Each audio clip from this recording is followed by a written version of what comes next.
In so many conversations with ministers over the last couple of weeks, I've heard them talking about their concerns about the finances of their congregations. Not that their churches are not being generous, but just wondering what's ahead. And I think they're thinking that for good reasons. First of all, there's fear about coronavirus and the pandemic, what's in the future. And people's giving sometimes is tied to that level of fear. But there's also the statistics facing us that there will be members who are now unemployed.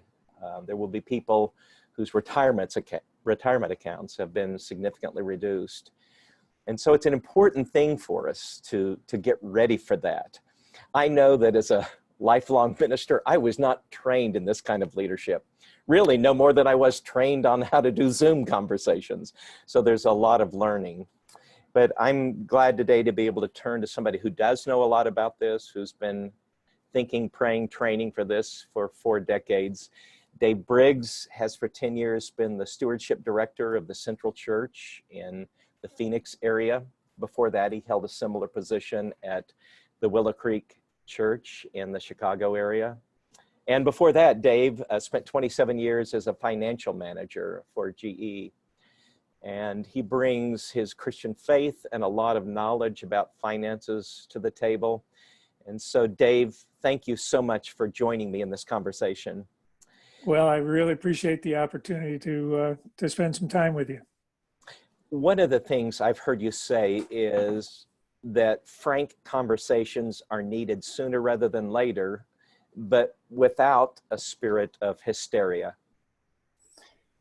Yes, panic and hysteria does no one any good. However, I do think if we go in the other extreme and we try and pretend that this pandemic is just a passing thing that'll be gone shortly, and we don't prepare and we're not realistic, I think that can put our churches in really difficult situations. And so my hope is that we will not panic, but that we will be prepared, that we will realistically understand that our churches, in many cases, have taken some real hits financially and otherwise, and that we as church leaders need to be very proactive and lean into some new strategies and some new ways to deal with this temporary new normal.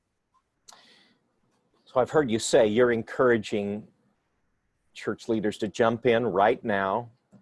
And I presume that we're talking about whoever that leadership may be, the ministers, the volunteer board of elders or deacons, along with maybe financially savvy people in the church. But you're saying get a team together and start talking about this. And you've mentioned that you think we ought to be prepared for 3 different scenarios.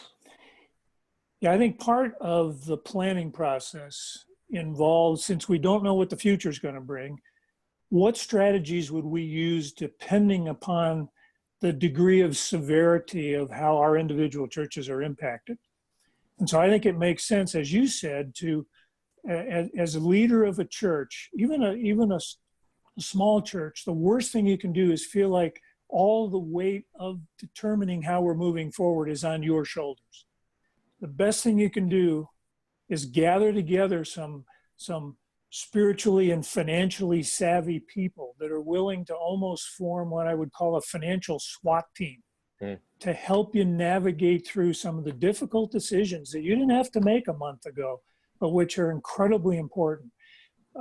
Gather together that small group of trusted, again, spiritually mature, financially mature people. And from that financial SWAT team, go through and say, okay, if this turns out to be relatively mild, these are some of the strategies that we would take. Then move to the next scenario in which we go through this level of loss and this level of financial trauma and put together a strategy for that, and then go to the worst case. We don't know what the future is going to bring. The worst case may hit us, in which case we've got a strategy for the worst case. And use your financial SWAT team to develop those very specific steps that are embedded with each one of those strategies. Well, I know all of us, as you list those 3 possibilities. We all want to believe it's the first one, that the V curve is going to happen. We dropped quickly, we'll jump up quickly. But as a financial specialist, I know you're leery of thinking that everything will bounce back to normal in a month or two. Yeah, the worst thing we can do is be unprepared. And if we develop a scenario we don't need, that's good news. But if we develop a scenario and we then have to follow that, we're not scrambling because we've already laid out the steps we're going to take when this particular scenario happens. So one scenario might be we don't return to normal for 4 weeks. Another scenario might be we don't return to normal for 10 weeks. Another scenario might be that 4 months from now, we're still a long way from normal.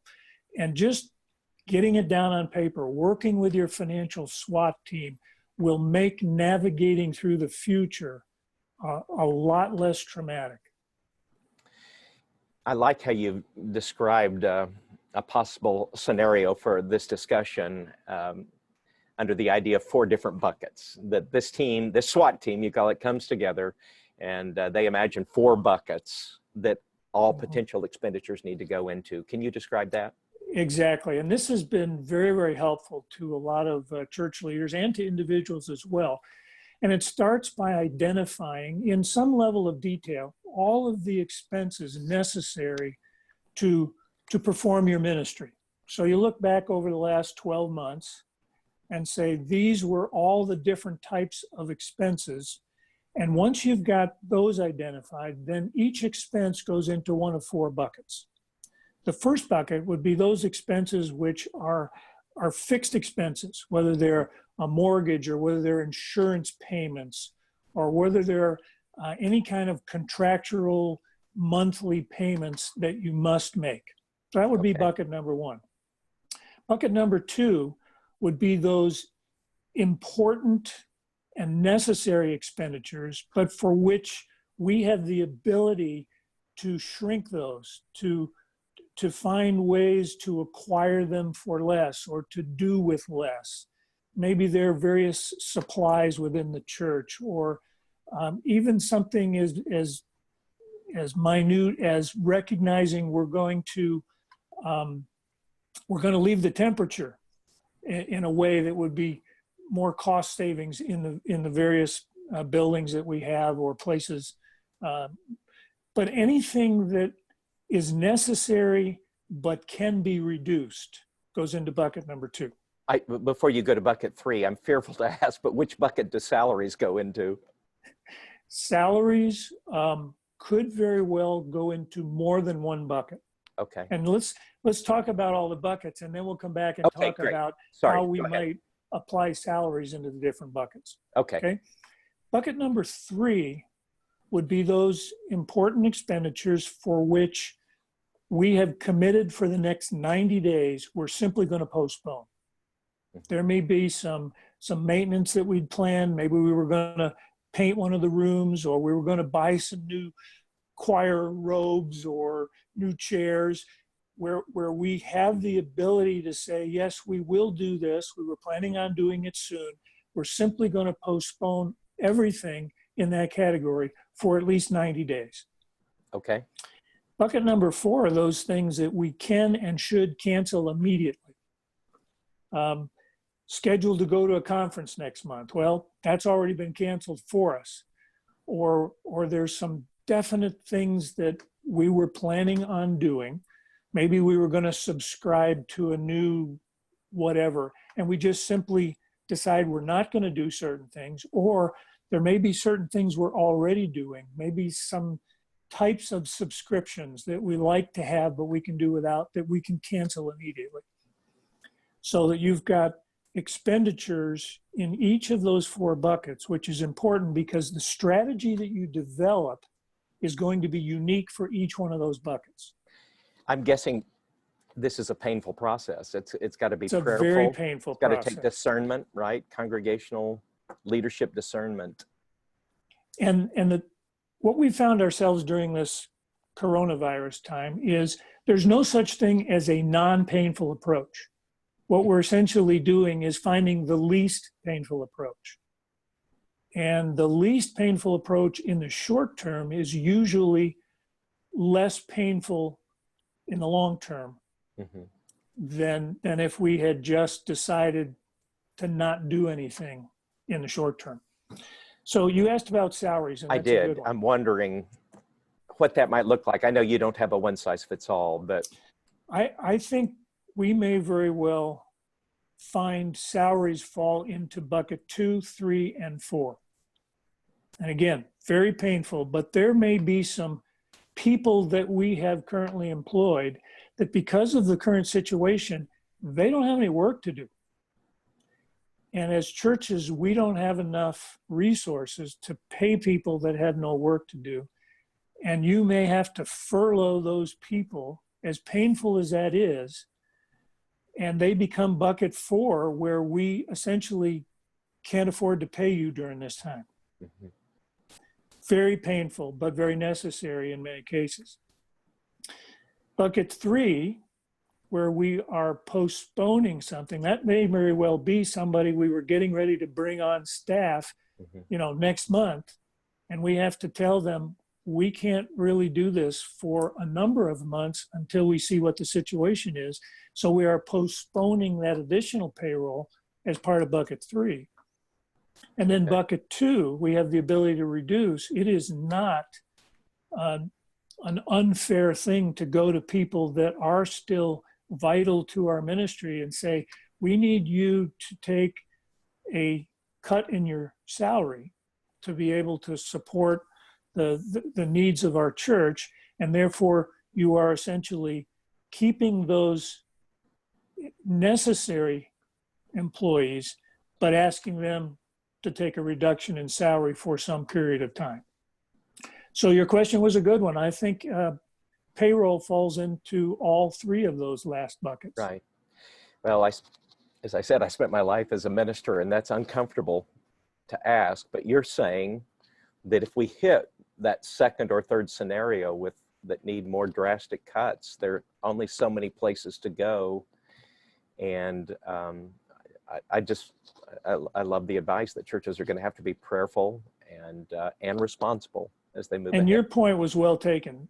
This is going to be painful, and you have to lean into the pain because of the long-term need to keep our church as healthy as possible financially. Just to give you an example, our church is a very sizable church. We have resources, but we found out yesterday from our senior leader, and he said this was the most difficult day of my entire ministry.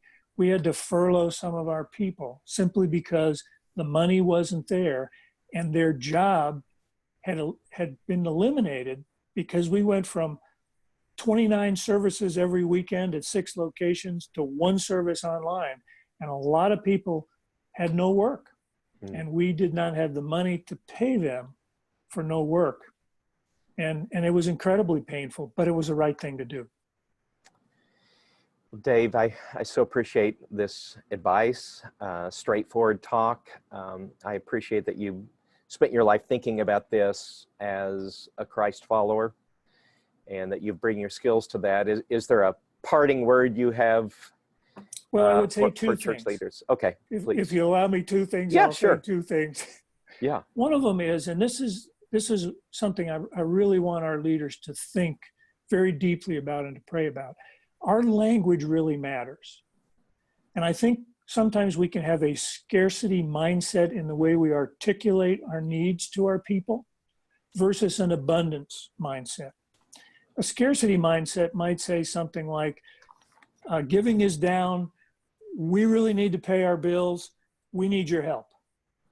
It's a scarcity mindset, as opposed to, during this difficulty, this creates a tremendous opportunity for kingdom impact. And we invite you to invest in us now, perhaps investing more than you might normally, to take advantage of this great opportunity to serve people and to expose them to the reality of Christ. What a great opportunity to invest in the kingdom. See, language matters. I love that. So that's one thing I'd bring up. And then secondly, I would bring up, this is also a tremendous opportunity for people with resources, and even people who have been hurt financially, to recognize it's a tremendous opportunity for additional generosity. And we saw in Acts 2, where during times of actually poverty, people were selling things because they knew the need was great. And as a result of their financial sacrifice, it says that many thousands of people were added to the church. And I think a part of the reason for that is because they saw how generous Christians were during difficult times. I think we have that opportunity.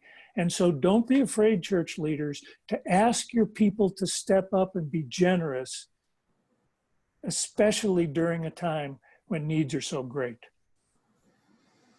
Those are great parting words, Dave. I appreciate so much your wisdom, your willingness to speak into this. I hope it launches many discussions by those who will listen to these words. Thank you so much, Dave. Appreciate again the opportunity to share. Yeah, it's wonderful. Thank you.